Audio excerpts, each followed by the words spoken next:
Our wisdom is fundamentally formed by the most basic desires we allow to permeate our hearts. What does that mean?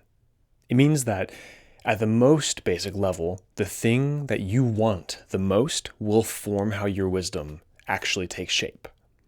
So if the thing that you want most is materialism, wealth, riches, then you won't be able to overcome your workaholism or your need to impress others. That can't be overcome if the desire is still at the root. Or if you have this desire that's deeply at the root to be accepted, then you won't be able to come your feeling that you're going to chase fame or prestige. And so, how do we do like Indiana Jones in Raiders of the Lost Ark and switch out the golden statue for the bag of sand? It's a tricky nuance to kind of nail. I think whenever we're chasing after wisdom, when we look at where wisdom comes from and what its fruits should be, we get a hint at where we should be rooted, such that our actions and therefore our wisdom is shaped around the right thing. See, wisdom is not just the way of quick fixes and dramatic turnarounds, like Keller says. It is a long, disciplined training arc that truly lasts your whole life. Now, you can seasonalize that, thinking of it in periods of time where you grow and then you rest a little, and you grow and you rest a little. That allows for flexibility and some honesty. But it's not just willpower. It's not just pushing through. It's actually a fundamental reordering of our desires. We actually take the things that we want and we change them. How do you change what you want to want? Go a layer deeper. You say, well, I know right now what I want. I want more money. I want a better relationship with the people around me, my friends, my loved ones, my family. You can put a lot of things in that place of what you want. But that question of what do you want to want is a lot more difficult to answer. Do you actually want to be chasing after money?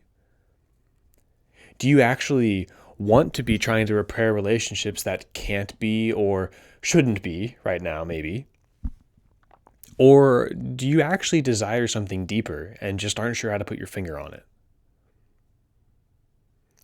I think that's where the nuance of wisdom is so crucially important. As we grow in wisdom, my belief is that we get better at determining what we want to want, and it gets more solidified, more grounded, more rooted. Because if what we want to want is perhaps a relationship with Christ, then over time, as we grow, that will become closer and closer to the thing we actively want in each moment. That thing that we fill the brief pauses in life with. When you're sitting at a stoplight and you're in between songs on the radio and there's nothing for a few seconds, that place that you go there, that's the what you want becoming the what you want to want. In my life, I think about the kind of content that I am digesting. And it used to be pretty disgusting, honestly. There used to be a lot of very vulgar content filling my mind. And as I've grown and matured a little bit, I have a long way to go, don't worry. But as I've grown and matured a little bit, what I've found is that the types of things I want to be inundating my mind with and just ruminating and marinating in are different. I want to be filling my mind with Jesus, with God, with the place where meaning actually comes from, and with encouragement, excitement, things that are beneficial to me wanting to pursue good things, great things, to glorify God's name. And so my challenge for you, which is also kind of a question in a way, is what are you ruminating on? What are your brief pauses in life filled with?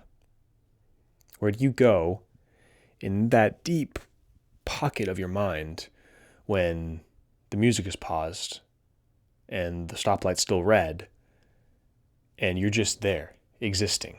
Not quite enough room or time for a full thought, but just that partial lean in a direction.